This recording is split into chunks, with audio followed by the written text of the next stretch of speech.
Okay. Happy New Year. It's time to, fortunately, most of us don't use checks anymore, so we don't have to worry about putting the wrong year on our checks.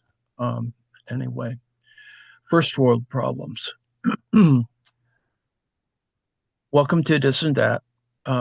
We're still dealing with chapter 3, volume 1 of Capital. But I did, of course, add more crap to stuff I'm talking about. I began yesterday talking about the path of argument in Volume One. I mentioned Andrew Higginbottom, who does a great, I think, a series of lectures on Volume One, and we've just finished his Volume Two. I'm not going to play the reading of Volume Three. We may not of Chapter Three of Volume One, but we may get to that eventually. It's always there as the option. What we're going to do is go to the spot where I left off yesterday, and I know that that's just so exciting for everyone. uh,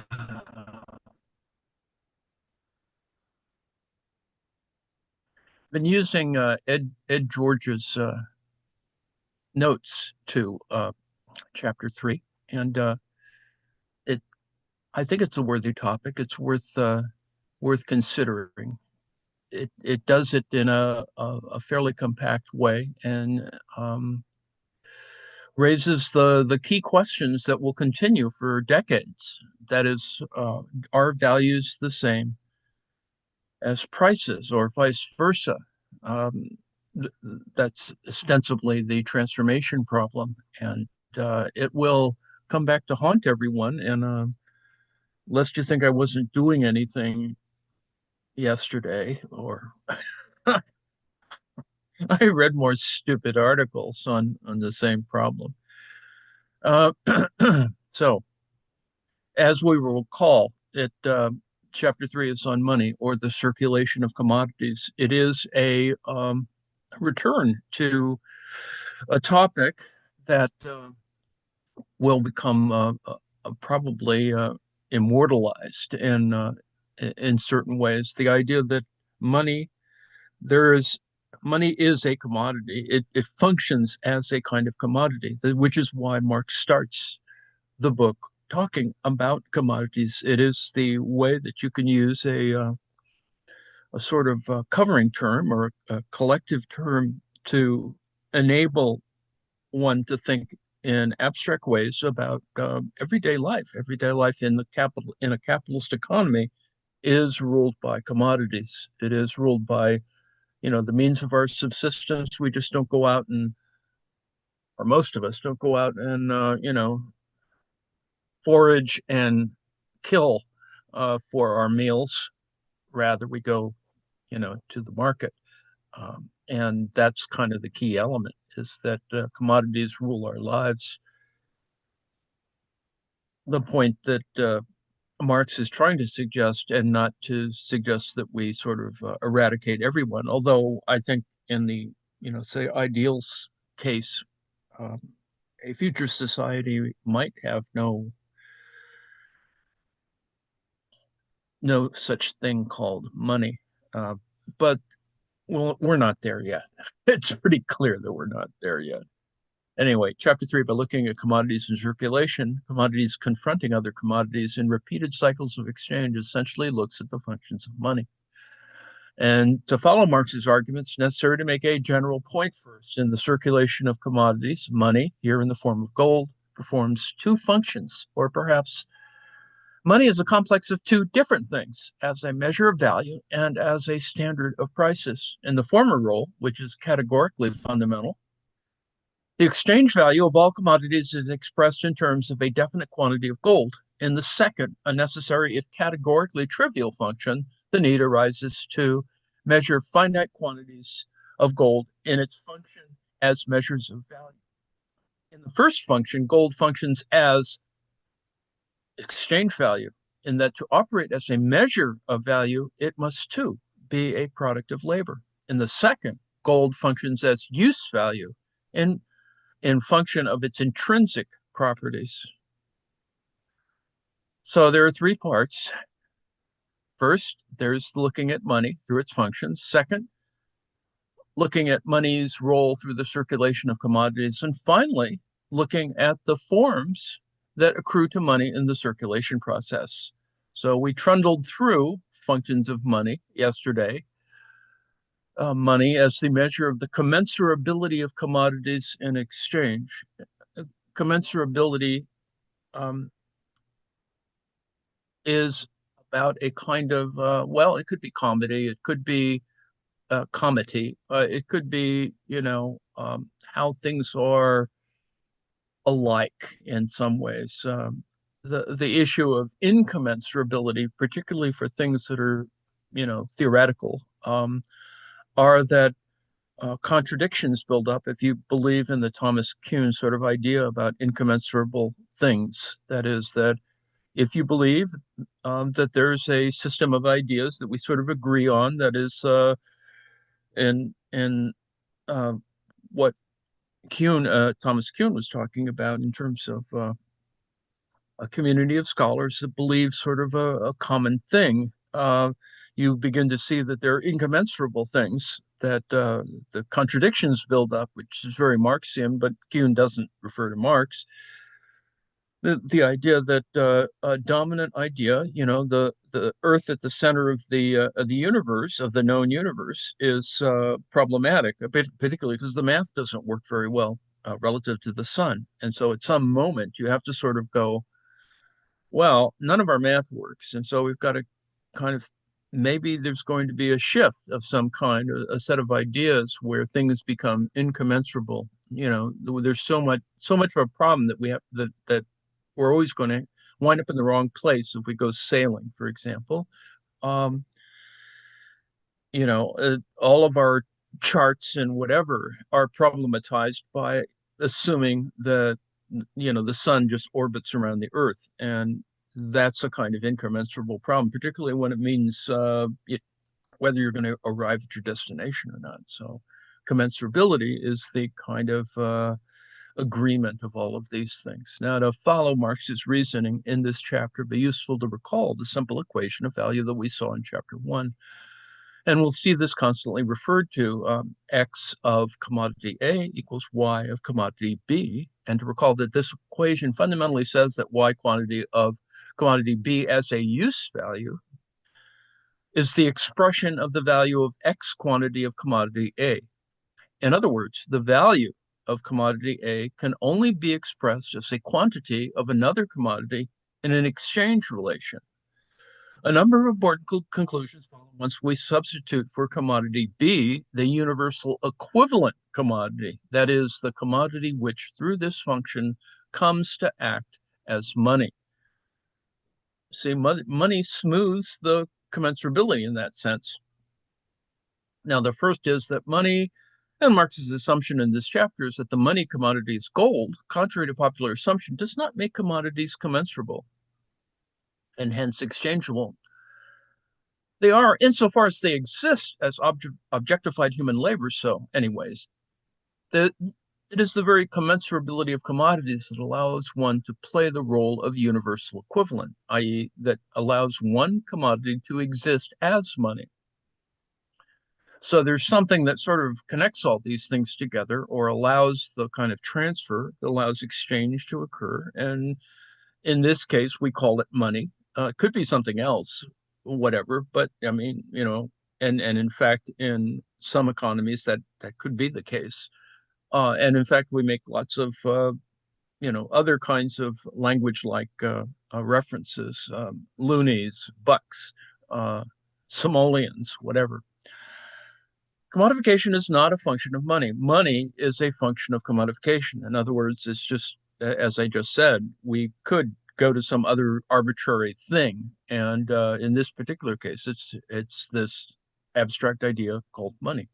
The second is this: since the value of a commodity can only be expressed as a quantity of another commodity in the exchange relation, it follows that money is not the direct measure of labor time, that is, value. but the measure of the commensurability of commodities in general through exchange.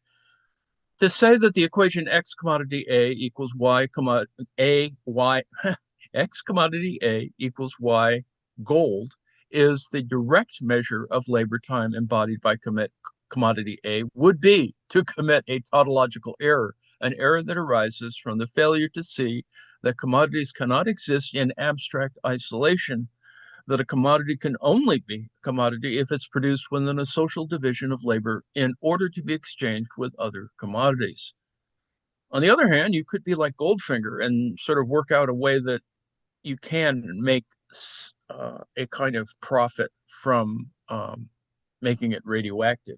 Oh, that's a spoiler alert for Goldfinger. Anyway, it is for this reason that Marx points out that the view that money cannot be the direct measure of labor time results from why private labor cannot be treated as its opposite, that is, directly social labor. Similarly, you know, we don't know much about private language until it becomes social. That is, until, folks who have issues make them real. B, price. Nevertheless, to the extent that money does function as a measure of value, it only does so in that it takes on the necessary form of appearance of the measure of value, which is immanent in commodities, namely labor time. And the money form of commodity, the expression of its value in gold, is its price. Put another way, the price of a commodity is its value expressed in a socially valid manner. Now, it's certainly not the calculation that we make when we encounter things in the store, but some things are more obvious than others. The butcher has taken a certain amount of time, effort, and the use of tools to create the steak that you might want, assuming that you did want steak. And so you can, in fact, imagine, well, what went on here? There was some physical process that went on, and that nature was, you know, uh, modified in that sort of horrible way, and then cut up, and then packaged, and whatever. And then in our little supermarket, we come across and perhaps see steak. Anyway, the question is, of course, as one is wont to do, what is the price, and is that sort of equivalent? Is it, the quality of the beef, the wagyu versus just regular beef, et cetera, et cetera. For Marx, price is just purely notional or ideal. But what Marx is not saying here is that price is arbitrary. It's ideal in that it arises not from the natural properties of commodities, from their palpable and real body forms, but as exchange value itself, from the social interaction or the necessity or possibility of social interaction between commodities. It is notional, that is, imagined but not imaginary, and that it is fixed without either the necessity for the existence of real gold or the prior social confrontation of concrete commodities in a real act of exchange. Indeed, this latter phenomenon, that prices are fixed before, not after, sale, is clearly a necessary precondition for modern buying and selling. And you don't make all of those calculations, and maybe it's not even necessary. But, in my supermarket, not that I've ever made this particular choice, but, there's a separate, I guess they're called cases, or facilities, freezers, or refrigerators, that a refrigerator case where Australian lamb appears, for example, and you can make your estimation. Well, if it's Australian, then it must come from Australia, and then therefore we've included a much more extensive supply chain, and all this other stuff is involved, and it changes the value, the price, as it were, of that meat, even though it kind of looks just like the other stuff. And of course, this is all terrible for a vegan to make these kinds of. I wouldn't presume to be that, but it is terrible to even think about that. But and the whole process. But it's there. and that prices are fixed before and not after sale. That price is not arbitrary, that is imagined rather than imaginary, despite the absence of necessity for the presence of physical gold in the act of price fixing, i.e., that price is dependent on both the value of the commodity in question and the value of the money commodity, is evidenced by what happens when more than one commodity serves as the general equivalent at the same time.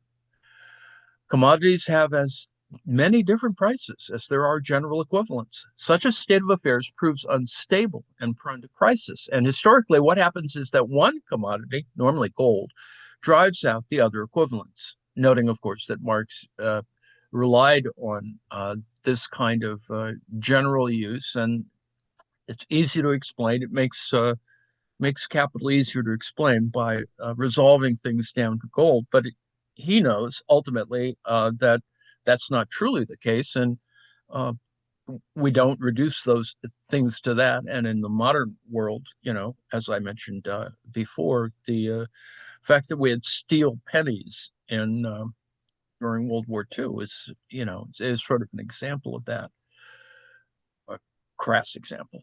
C, money as the standard of prices. Once commodities have prices, once the values are expressed as a common commodity, the need arises to compare them.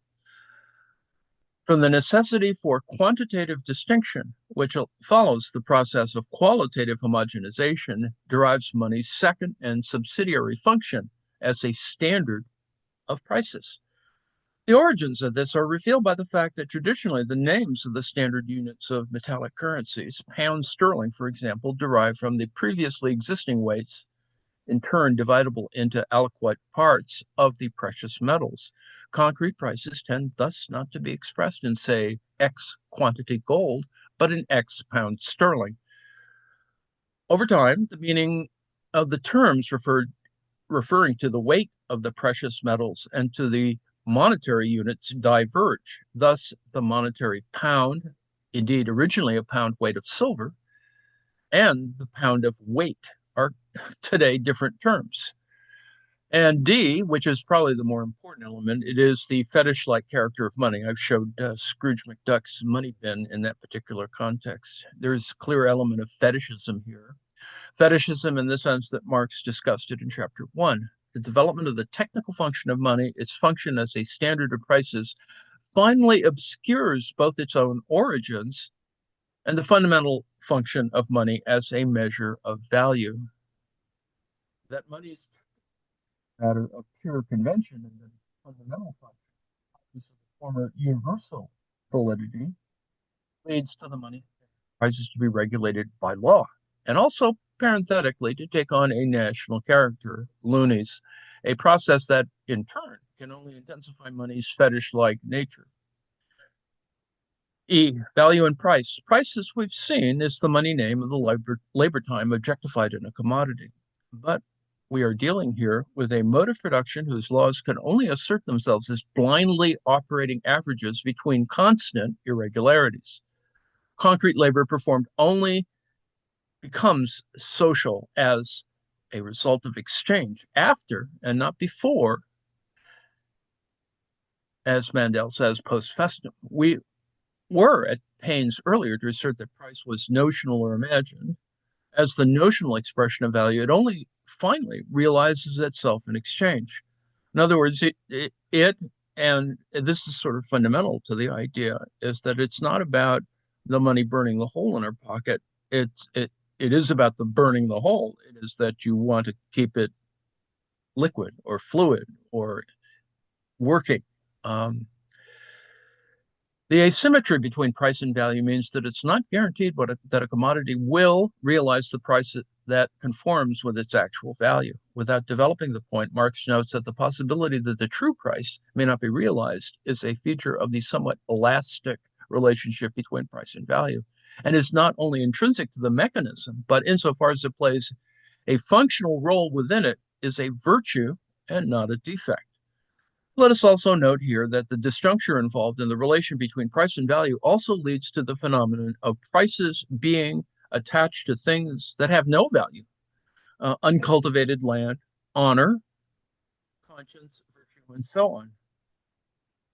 As Marx remarks further on, since money does not reveal what has been transformed into it, everything, commodity or not, is convertible into money. Everything becomes saleable and purchasable. The distinction between money's function as a measure of values and its function as the means of circulation. So far in this chapter, which has been the extension of the analysis laid out in chapter 1, we've been looking principally at money as a measure of value and as a standard of prices. We're about to pass on to look at money as the means of circulation in an exposition which will take as its starting point the considerations of chapter 2. The final 2 paragraphs of this section act as something of a bridge between these 2 segments of analysis. Marx notes that for a price to be established, it's only necessary notional or imaginary gold, but for a commodity to realize its mission, exchanged for real, actual gold. The price form therefore implies both the exchangeability of commodities for money and the necessity of exchanges. On the other hand, gold serves as an ideal measure of value only because it's already been established itself as the money commodity in the process of exchange. Now, what this rather dense formulation expresses is this. Number one, that exchanging a commodity for money is possible. In other words, the only condition for receiving a commodity is that the purchaser has the money to buy it. This means, number two, that exchange for money is now a necessity because A, it must be turned into money before it can be turned into other commodities, and B, non-money commodities will no longer be acceptable to other commodities in terms of exchange. But number three, the gold necessary to achieve the exchange in which the commodities express their value is available because it is already in circulation. So in other words, everything is still going on, that it's sort of predestined or pre-existing kind of movement is there. And so disrupting that can be even problematic. We're now ready to pass from a consideration of money as the measure of value and standard of prices to its role in the circulation of commodities. Number two, the means of circulation, A to A. The metamorphosis of commodities. In chapter 2, Marx depicted the exchange of commodities as embodying certain contradictions. Here he notes that the further development of the commodity does not abolish these contradictions, but rather provides the form within which they have to move. The task that Marx sets himself here is an analysis of what he calls the metamorphoses of commodities in circulation. The concept is so important that it is worth spelling out in some detail what it is that Marx here means. In everyday life, we're accustomed to dealing with commodities as use values, normally as physical objects with tangible, useful physical properties. If a use value is sold then simply for payment of money, it passes into the possession of another, and more often than not, physically changes position. The old owner of the article is left with the money, while its new owner takes her newly bought use value home with her. But here we're not principally concerned with the commodity considered as a use value, but as a value. And a commodity's value is not determined by those properties that make it a use value, but by the quantity of socially necessary labor time expended in its production.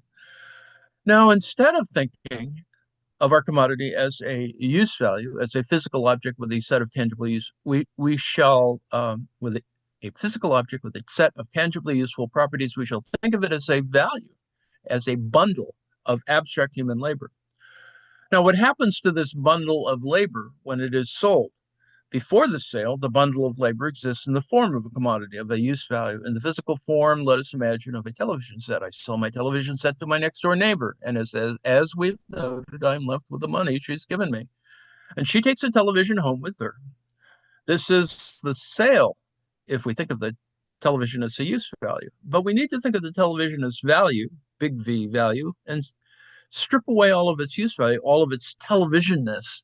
Now, before the sale, I'm the owner of value, a bundle of human labor time, TV set. The existential form of this labor time is the television, true, but what I'm here interested in is the labor, not the form. When I sell the television, although all of the use value passes from my possession into the possession of my neighbor, my value stays with me. Now, that may be perhaps obtuse, but it's now changed its form. Rather than manifesting itself as a television, it now takes on the existential form of a sum of money. While the physical properties of televisionness have indeed changed hands, what has happened to my bundle of labor time is that it has changed its form. It has undergone a metamorphosis. Now, I want to use the money that I got for my television set to buy, let's say, a settee, a hassock of some kind. Yet, if I'm successful in doing this, a settee, a soft object useful for sitting on, passes from the possession of its owner into mine while I part with my sum of money. But again, we need to see this exchange stripped of its use value. My bundle of labor time manifesting itself in the form of a sum of money metamorphosizes into the form of a settee. In the overall process, then, my original bundle of labor, my value, has undergone two changes of form, a double metamorphosis from television into money and from money into settee. But underlying each of these three forms involved, that is television, money, settee, is a quantity of labor time, a value. The television, money, and settee are simply the three forms it has assumed. So there's this, sort of imagined thing that's going on here, and we do this every day. This is, the decision you make if you're looking at domestic beef or domestic lamb versus Australian lamb. You begin to think, well, now what has all been involved in this particular process of the thing that is in front of me? Now, you don't have to have that thought. You just have to think, well, I'm going to go home and cook this thing. But, there are other things to think about, contingencies. It'll be useful here to give Marx's motivation for his procedures as it's laid out in the French edition of Capital, for it's clearer than that given in both the English and German editions. The formal movement aspect of this movement of circulation is somewhat difficult to grasp, since each form change of one commodity is brought about through the exchange of two commodities. An example of such a form change is a commodity stripping off its useful form and putting on its money form. Now, how does this happen? By its exchange with gold. A simple exchange of two commodities if we view it as a tangible fact, but it is necessary to look more closely. When a commodity enters into exchange and is confronted by gold, we have clearly on each side a commodity, a unity of exchange value and use value. But on each side, this unity represents itself in an inverse and opposite manner. The commodity presents itself as a use value, its exchange value expressed only notionally by its price, the little sticker. On the other hand, the gold presents itself in the form of its general exchangeability, as the concrete shape of value, its use value only notionally expressed in the commodities which stand as its equivalents. Marx illustrates what now happens to the use of the following example. And yes, we're at the linen. A linen weaver takes 20 yards of linen with a price of £2 to market. She sells the linen, uses the £2 to buy a family Bible of the same price. Looking at this everyday act through the prism of metamorphosis, we see that the linen, for the weaver, a mere carrier of value, is disembodied of its concrete physical form in exchange for gold, which in turn becomes the material shape of the value of the linen. This value is in turn re-embodied as the form of the use value of the Bible. Thus, the weaver, in order to exchange the products of her own labor for the use value that she needs, a necessity within a developed division of labor, has to effect a double transaction of sale and purchase, a dual set of metamorphoses for original commodity, even if for her what counts as the end is only the exchange of one use value for another. It's just simple in terms of action, but it has more complex results. The content of this process, what Marx calls the metabolism of social labor, expresses the movement C-C, C to C, the exchange of one commodity for another. The changes of form, that is, the metamorphoses, necessary to bring this about, the transformation of the first commodity, the linen, into money, and the transformation of the money into the Bible, describe the movement C-M-C, hence all this algebra that we've been looking at. Note that It's only part of a chain that's C, M, C, M, C, M, C, etc. So that the whole thinking about how things operate is, of course, always just simply part of this continuous chain. For the first step, C-M, to be successful, the commodity must be of proven utility within the overall social division of labor. But the division of labor is an organization of production which has grown up naturally, a web which has been and continues to be woven behind the backs of the producers. So there's a network at work. It's a supply chain, however you want to think about it. This state of affairs leads to uncertainties in which the commodity is not guaranteed a buyer.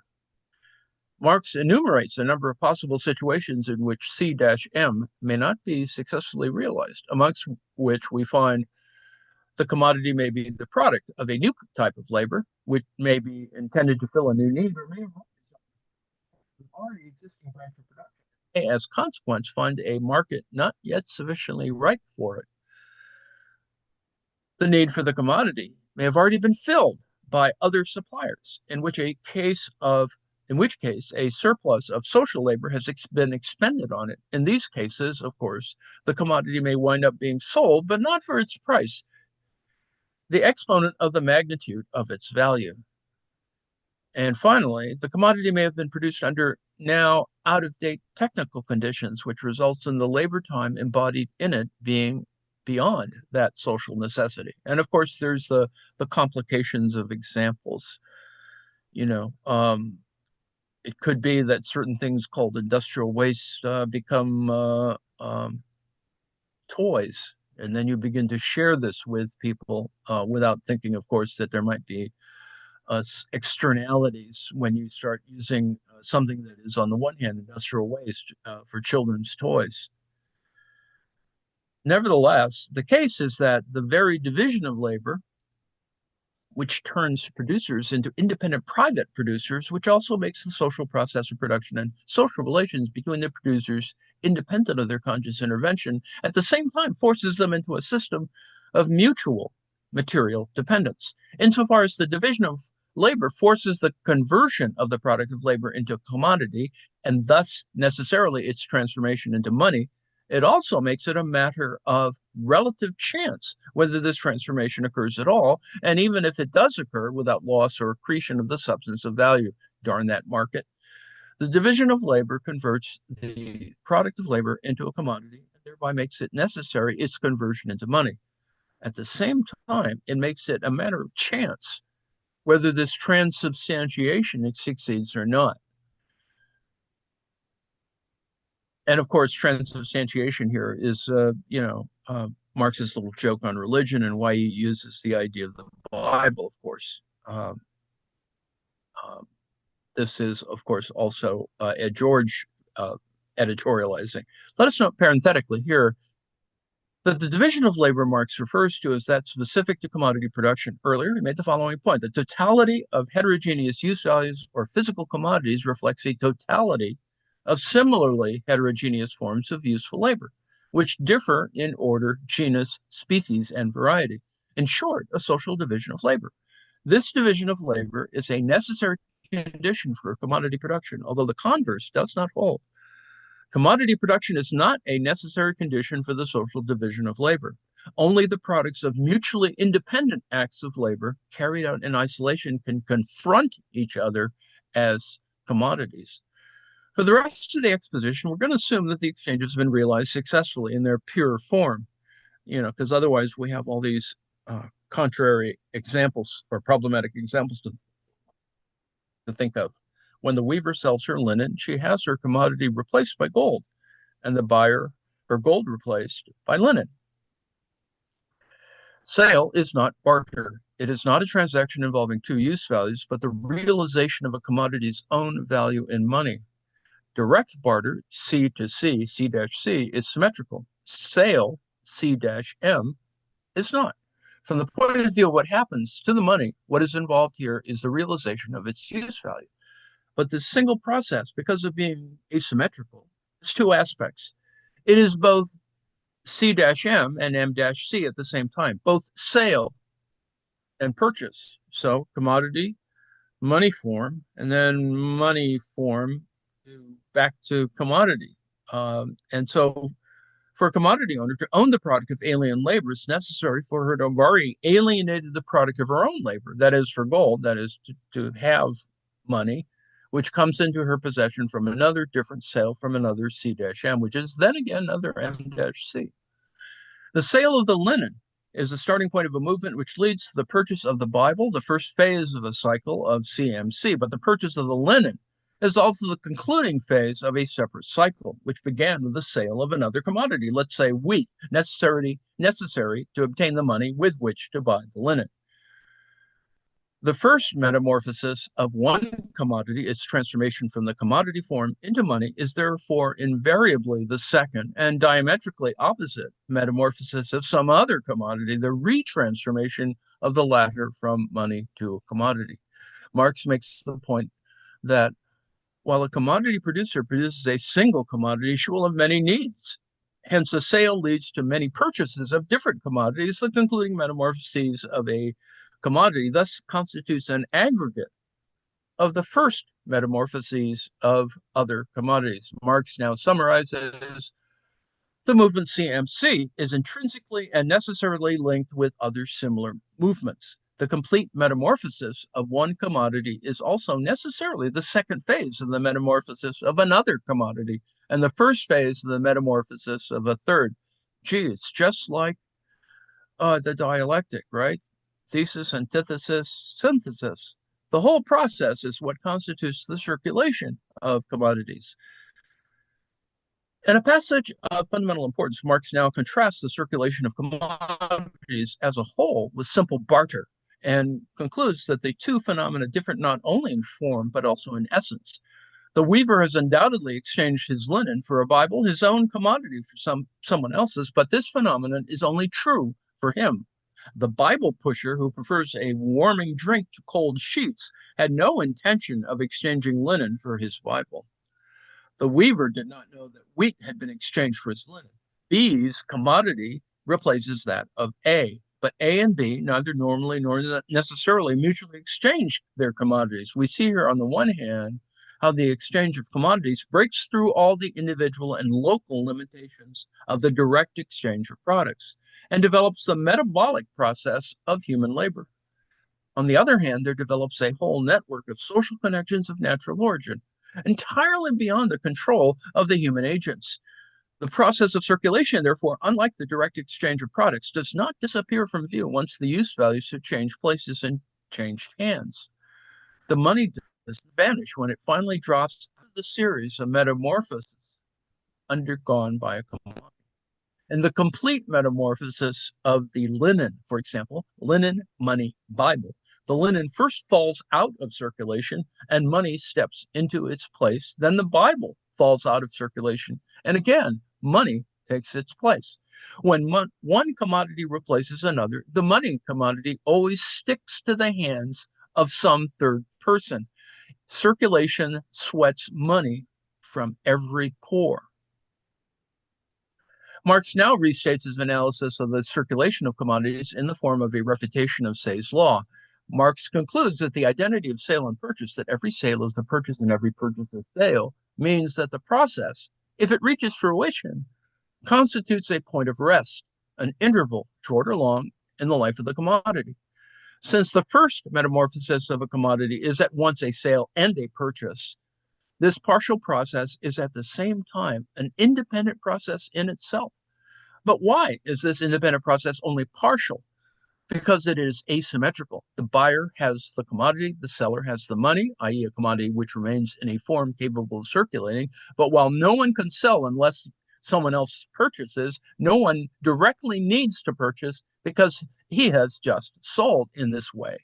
Circulation bursts through all the temporal, spatial, and personal barriers imposed by the direct exchange of products. And it does this by splitting up the direct identity present in this case between the exchange of one's own product and the acquisition of someone else's into the antithetical segments of sale and purchase. Sale and purchase, thus, at the same time, form a unity of opposites and, and a an opposition of unity. It is this precise fact that allows for the possibility of crisis. There is an antithesis imminent in the commodity between private labor, which must simultaneously manifest itself as directly social labor, and a particular concrete kind of labor, which simultaneously counts as narrowly abstract universal labor, between the personification of things and the objectification and reification.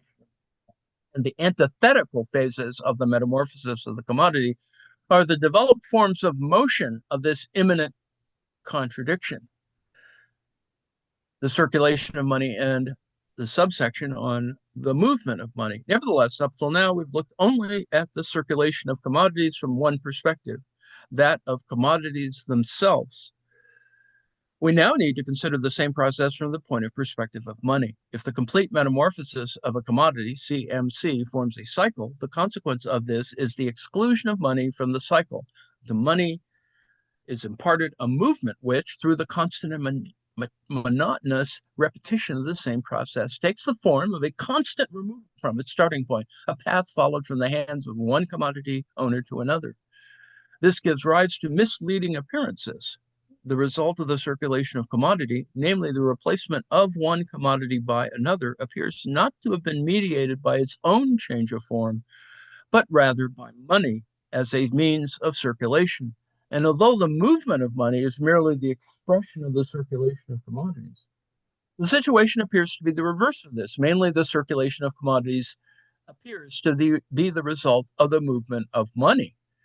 The quantity of money in circulation, too, subsection 2, given that over a given time and within a given sphere of circulation, for example, in a given number of one-sided metamorphoses, simple sales on the one hand, simple purchases on the other, the quantity of the means of circulation necessary is only the sum of the prices of all of these commodities, since this money is only the real-life representation of the quantity of gold previously represented by the sum of these prices of these commodities in the imagination, i.e. your budget.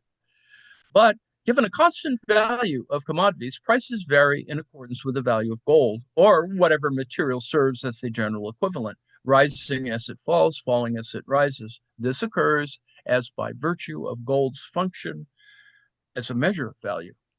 The failure to appreciate this led to the false conclusion that prices had risen because the discovery of fresh supplies of gold and silver in the 17th and 18th centuries increased the quantity of precious metals in circulation, rather than seeing that what was happening was that the rise in prices was taking place as a function of the fall in the value of money commodity as it entered the sphere of circulation, and that the rise in the quantity of gold and silver in circulation was due to the increased quantity necessary because of the rise in prices. So you see here, and we're not talking about discovering gold necessarily or introducing gold into the market, but you can see how inflation might be this residual image that is made more problematic by actual values. In what follows, now we shall assume the value of gold is constant. Now, he does this just for a matter of simplification. We are in volume 1 after all. In the quantity of money in circulation will fluctuate according to the fluctuations in prices, be these real changes in value or changes in market prices. If there occur independently and separately at 4 distinct partial metamorphoses, that is, sales or purchases of 4 different commodities, each with the price of, say, £2, then obviously £8 must enter into circulation. But if each of the metamorphoses forms a link in the same chain of CMC, like this, C1, pound 2, C2, pound 2, C3, pound 2, C4, pound 2, then only £2 enters into circulation for the same quantity of money is turned over 4 times. This rate of turnover, that is the number of times a given quantity of money is turned over in sequence, that i.e. in distinct metamorphoses taking place in temporal separation in a given time period, is the velocity of the means of circulation. This gives us a formula, that is the quantity of money functioning as the circulating medium equals the sum of prices of commodities, number of price of commodities number of times coins of the same denomination are turned over. How often each coin is turned over is, of course, a matter of circumstance. What is being dealt with here is the average number of times that coins turn over. The velocity of money is a reflection of the rapidity in which sales and purchases occur, with which old commodities drop out of the system and are replaced with new ones, just as much as the circulation of money in general is a reflection of the circulation of commodities in general. The total quantity of money functioning in a given period as the circulating medium is dependent on the one hand on the sum of the prices of the commodities in circulation, on the other on the rapidity of the antithetical movements of circulation. But the sum of prices depends on the quantity and the price of commodities. Thus, the sum of prices to be realized and the consequent quantity of money necessary will vary with variations either singular or combined in prices, and the quantity of commodities in circulation and the velocity of circulation of money, i.e. the rapidity of sales and purchases. The law that the quantity of the circulating medium is dependent on the sum of the prices of commodities and its own average velocity can also be formulated like this. Given the sum of the values of the commodities and the average rapidity of their metamorphoses, the quantity of money or of the material of money in circulation depends on its own value. The common fallacy that prices are determined by the quantity of the circulating medium is based in the end on the idea that commodities enter into circulation without a price and money without a value, and is precisely that, a fallacy, which is based on the illusion that it is, on the contrary, prices which are determined by the quantity of the circulating medium, and that the latter, for its part, depends on the amount of monetary material which happens to be present in the country. So, I know that this gets convoluted, but it is this scarcity notion, a underlying scarcity notion that sort of befuddles many people, that some things stay and some things don't. Hence, issues of debt and credit become problematized, but that's on for later. Number 3, coin, the symbol of value. Marx concludes this section of chapter 3 by considering the development of currency, i.e. minted money, rather than raw gold, silver, etc. From the function of gold as a standard of prices arises the necessity of coins, which are a means of providing gold in an accessible and verifiable form. Coining is as much a prerogative of the state as the fixing of the standard of prices is. Indeed, ultimately, the two tasks are inseparable. Let's just note here Marx's comment without, for the moment, saying anything further on it. That is, that the different national uniforms worn at home by gold and silver as coins, but taken off again when they appear on the world market, i.e. as bullion, old bullion, demonstrate the separation between the internal or national spheres of commodity circulation and its universal sphere, that is, the world market. We shall have cause to return to the relation between the internal, that is, the national, and the universal, the international spheres. As soon as coins begin to circulate, their metallic content and their functional content, that is, their operation, begin to diverge. That is, demonetization, that is, coins invariably wear down through use, and it becomes necessary to fix by law a minimum standard of acceptability for underweight coins. And the technical difficulties of coining extremely small quantities of gold leads to the maintained use of copper and silver coins in certain sectors of circulation, which rapidly take on the form of mere tokens governed by legal regulation. The final step, the appearance of effectively worthless paper tokens which have a purely symbolic character. But while but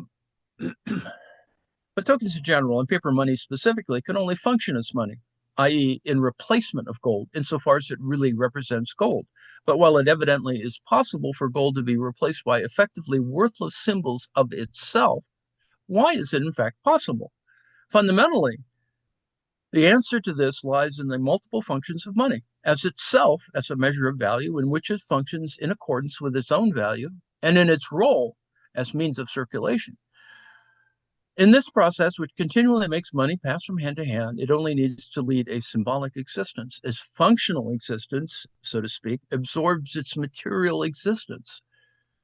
Since it is a transiently objectified reflection of the prices of commodities, it serves only as a symbol of itself and can therefore be replaced by another symbol. Now, the social validity of it is given by law, by the compulsion of the state. Number three, pure money.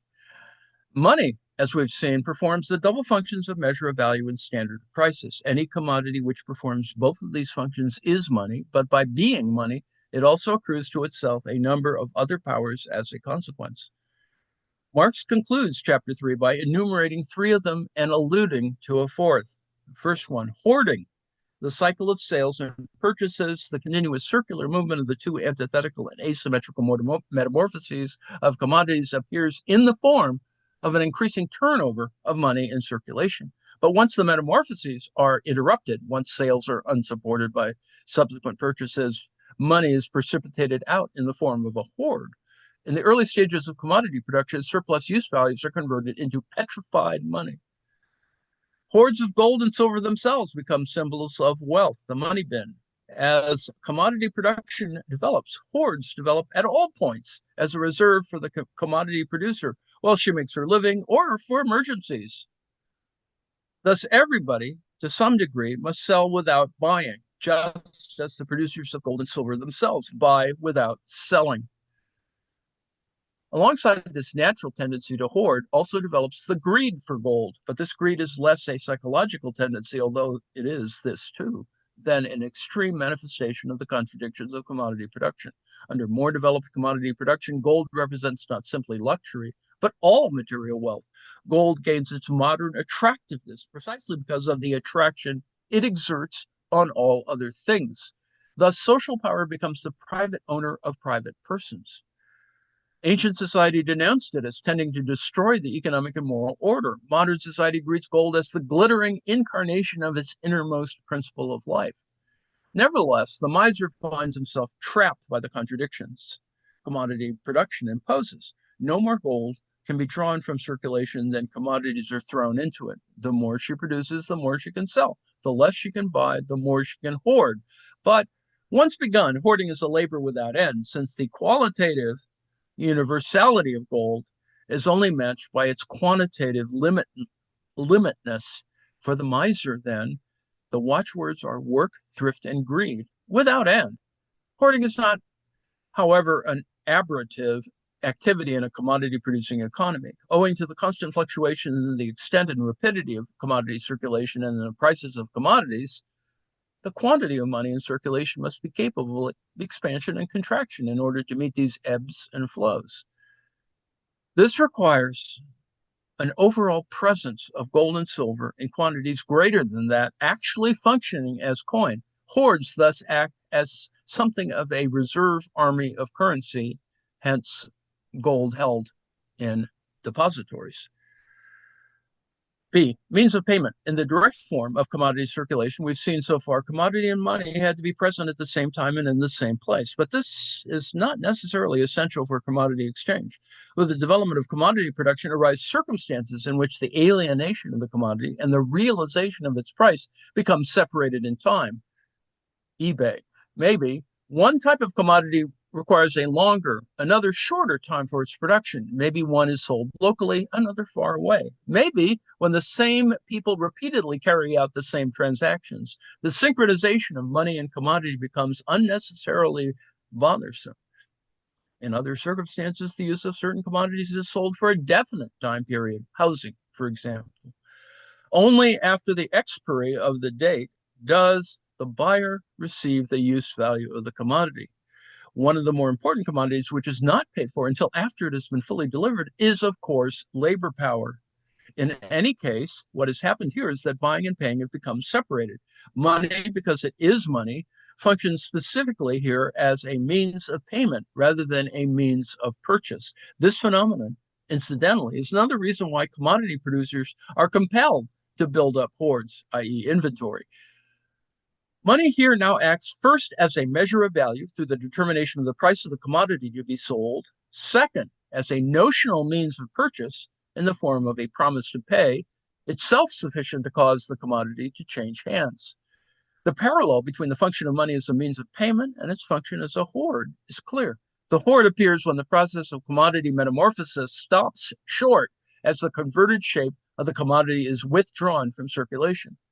The means of payment does enter into circulation, but only after the commodity has left it. In both cases, the universal exchange commodity really is functioning purely as money. It happens that the quantity of money as means of payment can be economized through the system of clearinghouses. But if the system of mutual cancellation of payments is disturbed by whatever cause, then a money crisis, a literal shortage of money, ensues. When account is taken of money as a means of payment, it becomes clear that the quantity of money in circulation no longer corresponds to the mass of commodities in circulation. Money, which represents commodities withdrawn from circulation, may continue to circulate, while commodities circulate before their equivalent in money appears. The function of money as a means of payment prompts the development of credit money. Aha. In that certificates of debts owed for already purchased commodities circulate to pass on those debts to others. The development of credit money, in turn, further pushes the development of money as a means of payment.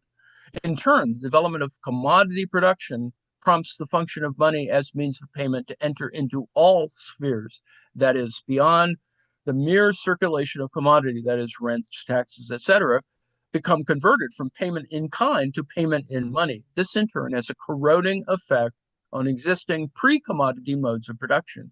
This is why capitalism does what it does. 3, world money. Marx here is extraordinarily terse. So terse, in fact, that it would be useful to amplify his comments with one of those Hans Ehrbar, and here I am paraphrasing a little. Hans Ehrbar, as I noted yesterday, produced a 3,200 PowerPoint slide translation of Capital with, with English on one side, and the other column is in German, and it's long, but interesting, I think. Anyway, I did upload a copy. Although Marx does not say so explicitly, it is his understanding that the social metabolism formed by the division of labor takes place on a national scale. Accordingly, money acts as standard of value on a national scale, from which function arises as it arises its others as means of circulation and the independent incarnation of abstract wealth. All this follows from its function in domestic, that is, national production. In short, as the surface expression of abstract human labor, or put another way, the social institution, which induces the producers to abide by the law of value. And we know how that goes. Domestically, i.e., nationally, money is the general equivalent because it represents abstract labor. Internationally, money's function as general equivalent has the effect of molding domestic labor, that is national labor, into worldwide labor in the abstract. So there is some way in which this can be generalized, and that's kind of the whole point of Marx's exercise. In Marx's time, of course, the international monetary system was different to what it is now. Since each national currency was based on gold, gold was the common denominator for establishing exchange rates between currencies. Central banks did not hold foreign currency reserves, but bullion. Only gold could settle international balances. In world trade, commodities develop their value universally. Their independent value form thus confronts them here, too, as world money. It is in the world market that money first functions to its full extent as the commodity whose natural form is also the directly social form of realization of human labor in the abstract. This, of course, is very spare. Clearly, the world market and the national market do not function in the same way. A commodity which enters the world market is confronted with its value in the form of money, but not national money, the national measure of price, but pure gold. In the world market, it must find its price anew, but world money represents human labor in general, irrespective of nationality, hence the simplicity of world money in form. And hence arises the whole business of tariffs. In what other ways does world money differ from national money? In the first place, a double standard of gold and silver operates. Marx does not venture into why this should be the case. I conjecture that it's due to the, at the time Marx was writing, underdeveloped system of world commodity exchange. In the national sphere, two silver and gold coexisted over a historical period until one, nominally gold, drove out the other. It's at the end of the 19th and beginning of the 20th century. World money has the same three functions as national money: means of payment, means of purchase, pure money. But there's a shift in priority. World money is principally a means of payment a means of settling international balances, and it is the settling of international balances that is at work. Finally, we should conclude this chapter, point to a fourth manifestation of pure money, capital. Gosh, this form must be the subject of the immediately following chapters. And yes, it took a long time to get this to this little point, and I apologize for that, but I think we hopefully it makes some sense now that I've reached the end of my little 3-day yammering. Are there questions, interventions?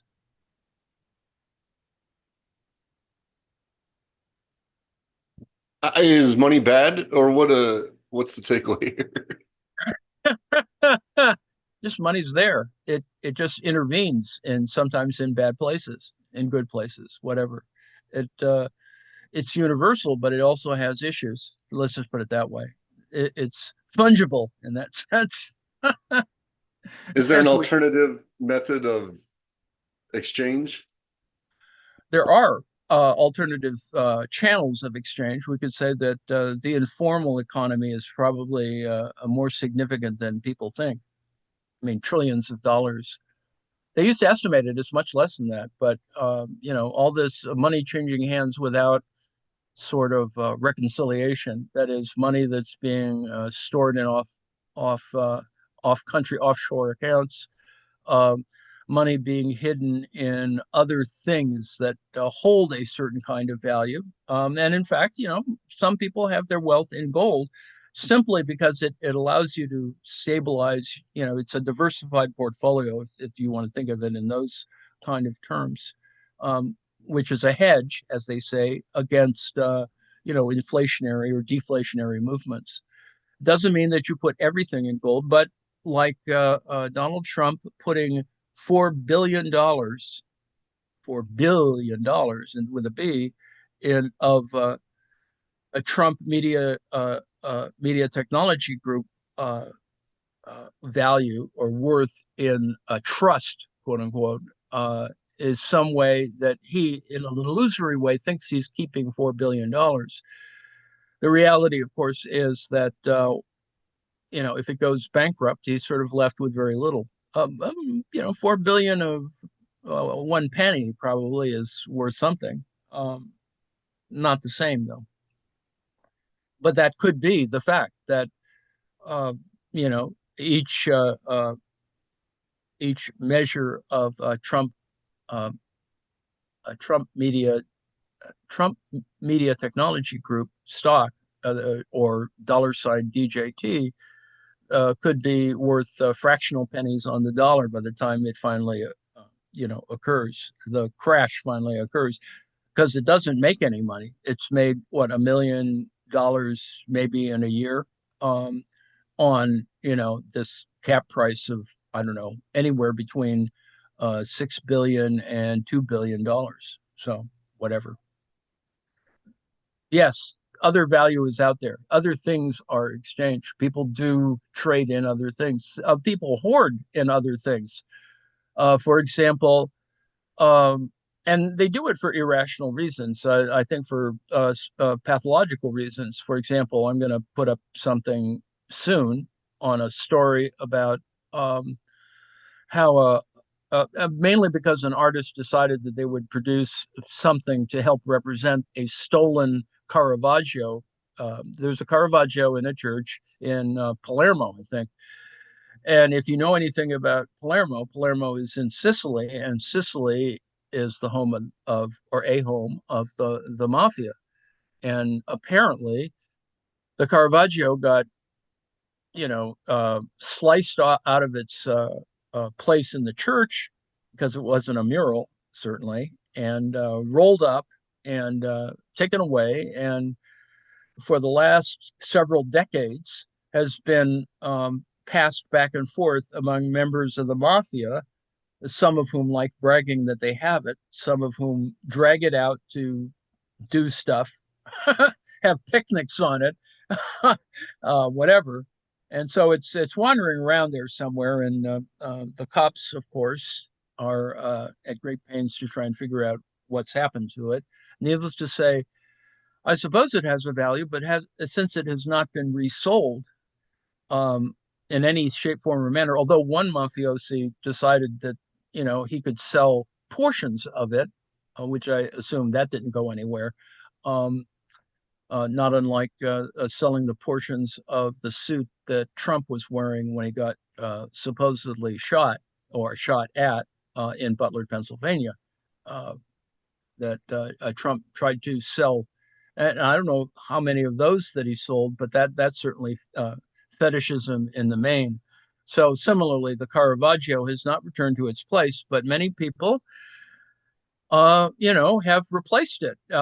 They have cobbled together reproductions of it because all they had were photographic reproductions, and so they tried to sort of put together a painting that looks like a painting that looks like the original Caravaggio, which and now that we can do it in even better detail, now there's there is a reproduction of a Caravaggio sitting where the Caravaggio used to be, but it's not the Caravaggio, um, the original. And so there you have it. Now that's a very long answer. Maybe that doesn't do quite the bit. For any other questions, comments, brickbats, interventions, denunciations, hearing none, I will shut down the, if it's in my hand, I don't know. Oh, it is not. Joe, if you could shut down the